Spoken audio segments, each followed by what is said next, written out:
स्नातकोत्तर उत्तरार्ध की सभी छात्राओं का स्वागत है। हमारा विषय भाषा विज्ञान, जिसमें आज का प्रकरण है ध्वनि परिवर्तन के कारण। इससे पूर्व के वीडियो में हमने अर्थ परिवर्तन के कारणों को, उसके परिवर्तन की दिशाओं को पढ़ा।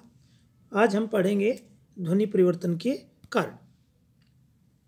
ध्वनि भाषा की वह लघुतम इकाई है जिसके टुकड़े नहीं होते, खंड नहीं होते। सबसे छोटी और लघुतम इकाई इसको माना जाता है और इन्हीं ध्वनियों से वर्ण बनते हैं और वर्णों के सार्थक समूह से शब्द बनते हैं और शब्दों के सार्थक समूह से वाक्य बनते हैं और वाक्यों के सार्थक समूह से प्रकरण बनते हैं और उससे प्रकरण के समूह से एक विशद जो गद्य आकार लेता है।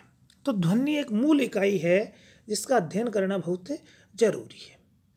अंग्रेजी में ध्वनि विज्ञान, जो कि हिंदी में भाषा विज्ञान का एक अंग है, ध्वनि विज्ञान, जिसमें ध्वनियों का अध्ययन किया जाता है, उसका वर्गीकरण, उसके विकास के कारण, उसके परिवर्तन के कारण, उनकी दिशाएं। इसी प्रकार से अंग्रेजी में इसको फोनेटिक्स और फोनोलॉजी के नाम से जाना जाता है।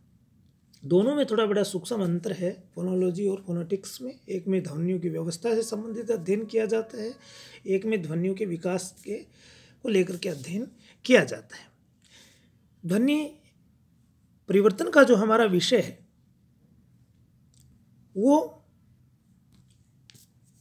क्योंकि भाषा परिवर्तनशील है और भाषा जो परिवर्तनशील है उसमें परिवर्तन किन स्तरों पे होता है, उसके प्रमुख स्तर देखते हैं। वाक्य के स्तर पर, रूप के स्तर पर, ध्वनि के स्तर पर आदि सभी स्तर होते हैं जिनके आधार पर भाषा में परिवर्तन होता है।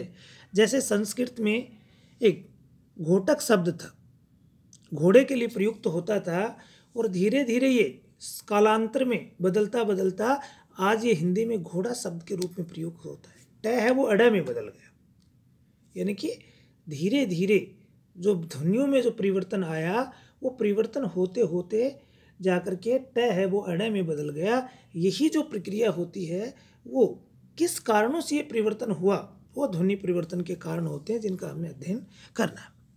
ध्वनि परिवर्तन के कारणों की जब हम बात करें तो दो कारण माने जाते हैं, आंतरिक कारण और बाह्य कारण। इसके अलावा कुछ लोग अस्वीकृत कारण भी मानते हैं। आंतरिक जो कारण है, आंतरिक कारणों की जब हम बात करें, आंतरिक से आशय है कि वे कारण जो शब्द में या ध्वनि विशेष में परिवर्तित होते हैं, किसी शब्द या ध्वनि में ही परिवर्तित होते हैं।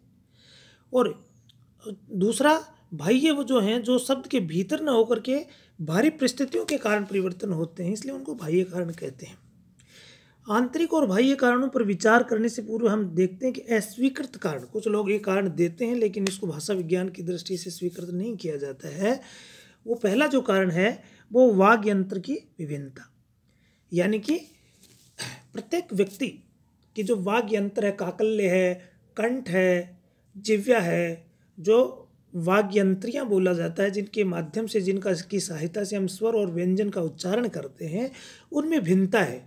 और भिन्नता होने के कारण इनमें परिवर्तन हुआ है, इनमें ध्वनियों में परिवर्तन हो गया। ये पहला कारण उसमें माना जाता है कि हर व्यक्ति के वाग् यंत्र दूसरे से भिन्न है, अतः वह प्रयास करने पर भी किसी दूसरे के समान उच्चारण ठीक से नहीं कर पाता है, उसे इस प्रकार उसके उच्चारण में अंतर आ जाता है। और यह उच्चारणिक जो अंतर है ही ध्वनि परिवर्तन है। व्यक्तियों के उच्चारण अवयव में थोड़ा बहुत अंतर होता है निश्चित रूप से, किंतु हम देखते हैं कि 10-15 व्यक्तियों के परिवार में किसी भी शब्द का उच्चारण 10-15 तरह से नहीं होता है। इसका अर्थ ये हुआ कि वाग् यंत्र का थोड़ा बहुत अंतर हमारे उच्चारण में को उल्लेखनीय रूप से प्रभावित नहीं करता है और ये ध्वनि परिवर्तन का एक प्रमुख कारण भी नहीं बनता है। दूसरा अस्वीकृत कारण जिसकी हम बात करते हैं कि श्रवणेंद्रियों में भिन्नता, यानी कि सुनना, क्योंकि भाषा सुन करके सीखी जाती है और हर व्यक्ति की श्रवणेंद्रियाँ दूसरे से भिन्न होती हैं, अतः उसे ध्वनि में कुछ भिन्नता के साथ सुनाई पड़ता है और अपने सुनने के अनुरूप ही वह कुछ भिन्न रूप में बोलता है, ध्वनि परिवर्तन हो जाता है। वस्तुतः इसके विरोध में भी ऊपर की ही बात कही जा सकती है, क्योंकि सभी लोगों में इस प्रकार की भिन्नता नहीं होती है। कम और अधिक जरूर हो सकता है किसी को कम सुनाई देता है, किसी को अधिक सुनाई देता है, लेकिन सुनने के स्तर पर किसी प्रकार की भिन्नता नहीं होती, इसलिए इस कारण को भी हम स्वीकार नहीं कर पाते। अगला स्वीकृत कारण है भौगोलिक प्रभाव। भौगोलिक स्थिति और जलवायु के अनुरूप व्यक्ति का उदाहरण होता है कि संरचना व्यक्ति की अलग होती है, प्रकृति अलग होती है। ऐसी मान्यता कुछ लोगों की रही है। वे यह मानते रहे हैं कि ठंडी जलवायु में ध्वनियाँ समृद्ध होती हैं और गर्म में विवर्त होती हैं। यानी कि उनके मानने का कारण है कि ठंड जब जरूरत अधिक होती है तो व्यक्ति ज़्यादा मुंह नहीं खोलता है, कम मुंह खोल करके कोई ध्वनियों को बोलता है, जबकि जब गर्म प्रदेश होते हैं उसमें पूरी तरह से मुंह खोलता है। लेकिन अगर तुलनात्मक दृष्टि से इन पे बात की जाए तो ऐसा कोई कारण बनता नहीं है, क्योंकि भारत में भी कुछ क्षेत्र ऐसे हैं जहाँ बहुत ज़्यादा ठंड पड़ती है और कुछ क्षेत्र ऐसे होते हैं जहाँ बहुत ज़्यादा गर्मी। अगर अध्ययन किया जाए तो उनमें किसी प्रकार का कोई अंतर नहीं देखने को मिलता। उसके बाद जो प्रमुख कारण है उनकी हम बात करेंगे आंतरिक कारण। ये वे कारण हैं जो भाषिक इकाई ध्वनि शब्द के भीतर वर्तमान होते हैं, जिसमें ध्वनि परिवर्तन होता है। इन्हें भाषा वैज्ञानिक कारण भी कह सकते हैं। ये मुख्य नियमन है। सबसे पहला कारण है ध्वनियों का परिवेश, यानी कि ध्वनियाँ किस वातावरण की है, किस परिवेश की है। किसी भी ध्वनि में होने वाला जो परिवर्तन है कभी कभी आसपास की ध्वनियों के कारण होता है। उदाहरण के लिए संस्कृत शब्द में कुंचिका में च व्यंजन अघोष है, किंतु उसके पहले जो ये व्यंजन घोष है तथा उसके बाद ईश्वर भी घोष है, दोनों घोषों के बीच की यह अघोष ध्वनि च इसीलिए स्वयं घोष होकर जय हो गई है, यानी कि बदल गई है, परिवर्तित हो गई है। और कुंचिका का जो हिंदी रूप हुआ वो कुंजी हो गया, यानी कि कुंजी हो गई। इसी प्रकार से जो ग्रह शब्द है में है के कारण गय का घ महाप्राणीकरण हुआ और ग्रह का घर बन गया। धीरे धीरे क्या हुआ, का घर बन गया। ये आंतरिक व्यवस्थाएं होती हैं जिसके आधार पर ध्वनि परिवर्तन धीरे धीरे हो जाता है। उसके बाद अगला जो कारण है वो ध्वनियों की अपनी प्रकृति होती है। प्रत्येक ध्वनि की अपनी एक प्रकृति होती है जिसके आधार पे उसमें परिवर्तन होता है। कुछ ध्वनियाँ सबल होती हैं, कुछ निर्बल होती हैं, यानी कि कुछ ताकतवर यानी कि शक्तिशाली ध्वनियाँ होती हैं जो अपने आप को बदलने नहीं देती हैं, और कुछ ऐसी निर्बल ध्वनियाँ होती हैं जिसको कोई भी बदल देता है। जिस प्रकार से कमज़ोर व्यक्ति को हर कोई दबा देता है और ताकतवर व्यक्ति को कोई दबा नहीं पाता, वही ध्वनियों में भी होता है। निर्बल ध्वनियों में परिवर्तन प्राय हो जाता है जबकि सबल में नहीं होता है। निर्बल सबल दोनों साथ साथ आएँ तो प्राय निर्बल का लोप हो जाता है और ज्यों की सबल ज्यों की त्यों बनी रहती है। जैसे व्यंजनों में पांचों वर्ग की प्रथम चार ध्वनियाँ सबल हैं, अग्नि, आग, नय का लोप हो गए। उसके बाद सबलता में नासिक के व्यंजन हैं, कर्म, काम आदि आते हैं। यानी कि जिस प्रकार से हम देखते हैं कि जो र ध्वनि है क्रम में र ऊपर लगता है, मैं नीचे रहता है, मैं ताकतवर ध्वनि है, पूर्ण व्यंजन है, इसलिए र ने लिखा जाए ऊपर लग जाता है। इसके बाद अगला जो कारण है वो है स्थिति के कारण ध्वनियों की अपनी शक्ति। स्थिति के कारण ध्वनियों की अपनी शक्ति। संयुक्त व्यंजन में यदि दोनों व्यंजन समान शक्ति के हैं तो पहला निर्बल होता है और दूसरा सबल होता है। अतः पहले का लोप हो जाता है और दूसरा ताकतवर बन जाता है। जैसे दुग्ध है, उसमें गय बेचारा कमज़ोर था, लोप हो गया, दूध बन गया। इसी प्रकार से मुग्ध में मूंग बन गया, गय लोप हो गया। सप्त में पै लोप हो गया, सात बन गया। ये शक्ति के आधार पर इनका परिवर्तन होता है। अगला कारण है शब्दों की असाधारण लंबाई।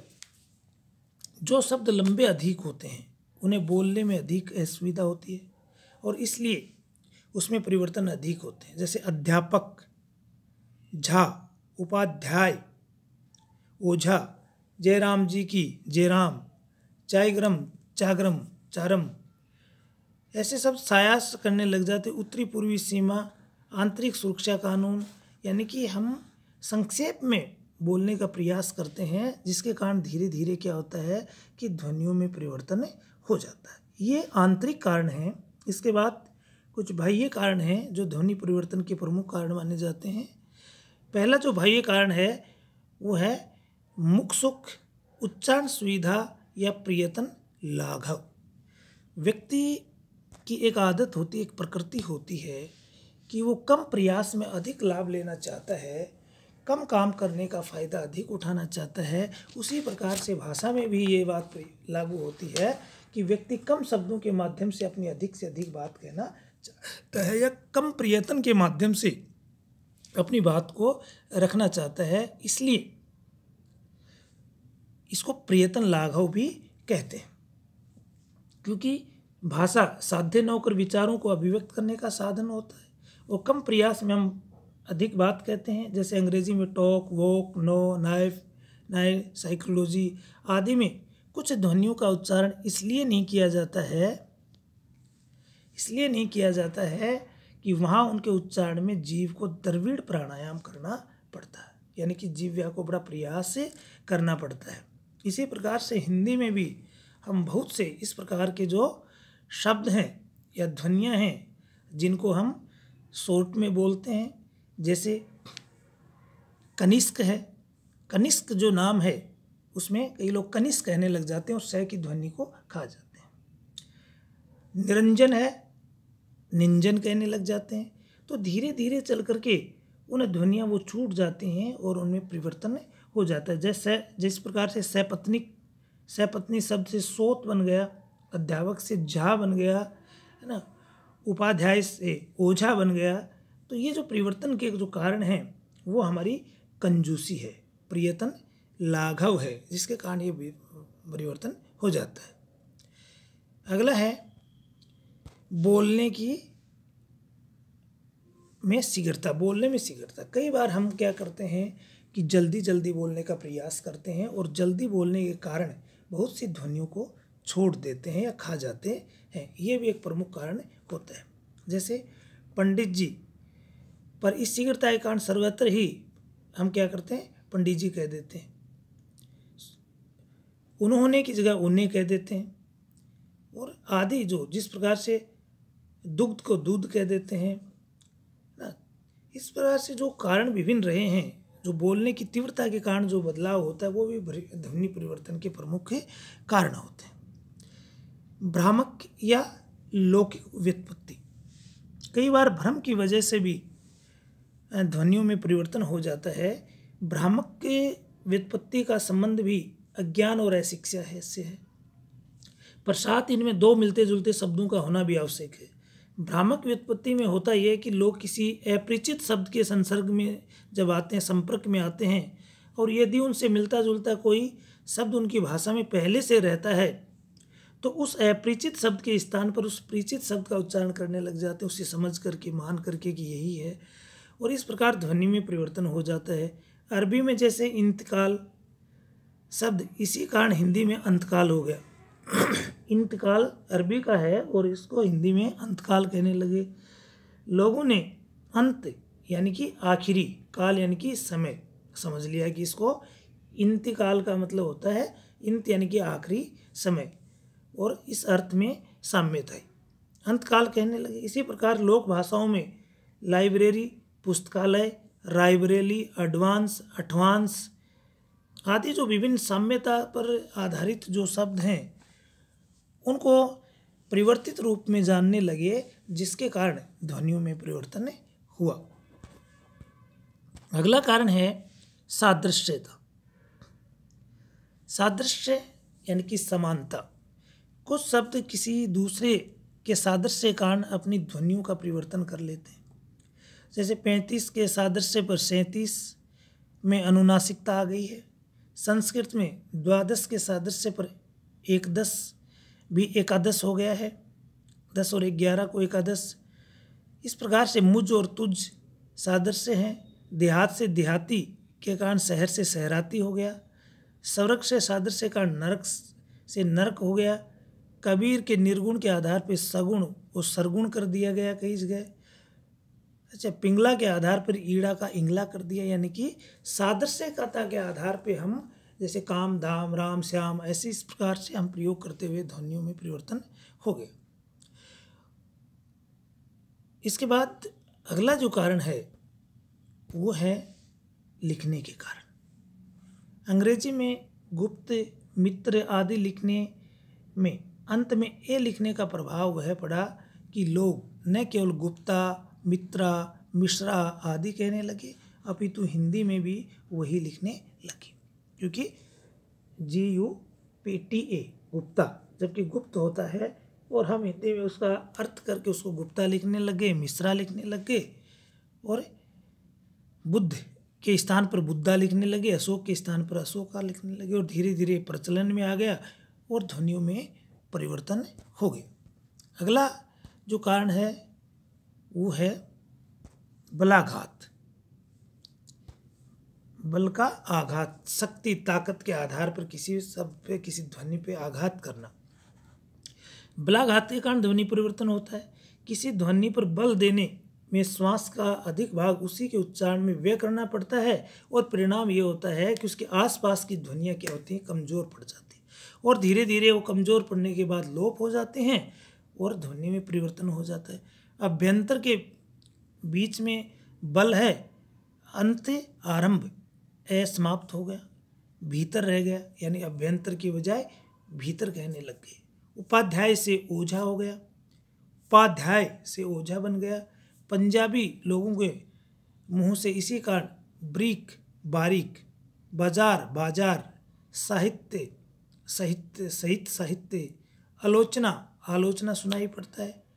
डायरेक्टर फाइनेंस का उच्चारण के बल के कारण ही डायरेक्टर फिनेंस हो गया है। इस प्रकार से विभिन्न जो बलाघात है उसका भी प्रमुख कारण बनता है कि जिस पे बल पड़ता है वो ध्वनियाँ प्रमुख हो जाती हैं और आसपास की ध्वनियाँ धीरे धीरे लुप्त हो जाती हैं, समाप्त प्राय हो जाती हैं और ध्वनि में परिवर्तन आ जाता है। अगला कारण है अज्ञान। अज्ञानता के कारण भी ध्वनियों में परिवर्तन हो जाता है। अज्ञान के कारण भी कभी कभी ध्वनियाँ परिवर्तित होती हैं। अनुकरण की अपूर्णता के साथ इसका योग हम ऊपर देख सकते हैं, क्योंकि अज्ञानता के कारण हम सादृश्यता के आधार पे, भ्रम के आधार पे किसी दूसरे शब्द को दूसरा समझ लेते हैं और फिर उसका उसी प्रकार से उच्चारण करने लग जाते हैं और समाज में वो प्रचलित हो जाता है, और प्रचलित होने के बाद वो ध्वनियाँ निश्चित हो जाती हैं, उनमें परिवर्तन हो जाता है। उसके बाद अगला कारण है अनुकरण की अपूर्णता, कि हम किसी को कई बार हमारा ये ध्यान नहीं रहता है और सुनते समय हम अनुकरण ठीक ढंग से नहीं कर पाते हैं, और इस अनुकरण की अपूर्णता के कारण ध्वनि में परिवर्तन हो जाता है। जैसे बच्चा सुनता रुपया किंतु कह नहीं पाता है, नुपैया लुपैया कह देता है। नंबरदार लोग भाषा में लंबरदार कह देते हैं, सिग्नल को सिंगल कह देते हैं। तो ये सुनने की जो अपूर्णता है, अनुकरण की जो अपूर्णता, उसके कारण भी ध्वनि में परिवर्तन आ जाता है। अगला कारण है किसी विदेशी ध्वनि का अपनी भाषा में अभाव, यानी कि किसी जो विदेशी जो ध्वनि है उसका भी अपनी भाषा में अभाव। जब कोई भाषी किसी दूसरी भाषा के संपर्क में आता है और उस विदेशी भाषा में यदि कुछ ऐसी ध्वनियाँ रहती हैं जो उनकी अपनी भाषा में नहीं रहती, तो प्राय वह उधार लिए शब्दों में उन ध्वनियों के स्थान पर अपनी भाषा के उनसे मिलती जुलती निकटतम ध्वनियों का प्रयोग करने लग जाता है, और जिसके कारण उसमें परिवर्तन हो जाता है। उदाहरण के तौर पे हम देखते हैं कि जैसे जापानी, चीनी, तुर्की, अरबी, फारसी, अंग्रेजी, पुर्तगाली आदि भाषाओं के बहुत से शब्द हमने लिए हैं हिंदी में, और इन सभी में ऐसा हुआ है। जैसे अंग्रेजी में ट और ड ध्वनि हिंदी में ट और ड के समान न तो मूर्धन्य है या न पूर्व तालव्य है, न त द के समान दंते हैं, ये वर्चस्व हैं। और स्वभावतः उन अंग्रेजी शब्दों में जो हिंदी में आए हैं ये ध्वनियाँ या तो मूर्धन्य या पूर्व तालव्य में परिवर्तित हो गए। जैसे रिपोर्ट से रपट बन गई, है ना, अगस्त से अगस्त हो गया, दिसंबर से दिसंबर बन गया। इस प्रकार से इनमें परिवर्तन हुआ। इसके बाद अगला कारण है भावुकता।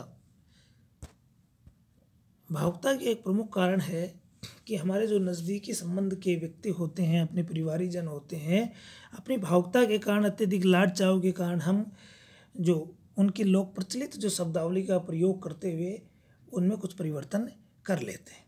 जैसे दुलारी को दुल्लो, है ना, दुलिया को दुल्ली, मुखराम को मुखू, बच्चा को बचाऊ, कनिष्क को कन्नू, मुन्ना को मुन्नू। इस प्रकार से ध्वनियों में परिवर्तन भी हो जाता है।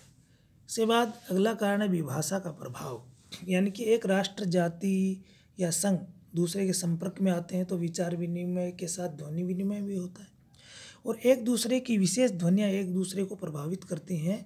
अफ्रीका के बुशमैन परिवार की भाषाओं की क्लिक ध्वनियाँ समीप के अन्य भाषा वर्गों को प्रभावित कर रही, यानी कि जो क्षेत्रीय जो भाषाएं हैं, विभाषाएं हैं, वो भी ध्वनि में परिवर्तन का बहुत बड़ा कारण बनती हैं। उसके बाद अंतिम जो कारण है वो सहजीकरण है, यानी कि दूसरी भाषाओं से अज्ञात शब्दों को कभी कभी जानबूझकर भी परिवर्तित कर लिया जाता है, अपने अनुकूल बना लिया जाता है। उस शब्द को भाषा की ध्वन्यात्मक प्रकृति के अनुरूप बनाने के लिए या उस भाषा में सहज करने के लिए ऐसा करते हैं। उदाहरण के लिए अकेडमी को हिंदी में अकादमी कहने लगे, टेक्निक को तकनीक कर लिया है, तो हमने अपने मुख सुख के आधार पर या सहज रूप से उनको परिवर्तित कर लिया है। इस प्रकार से ध्वनि परिवर्तन के ये विभिन्न कारण हैं जिन कारणों से ध्वनियों में परिवर्तन हुआ, स्वरूप बदलता गया। इसके आंतरिक और बाह्य कारण होते हैं जिसके कारण ध्वनियों में परिवर्तन होता है। धन्यवाद।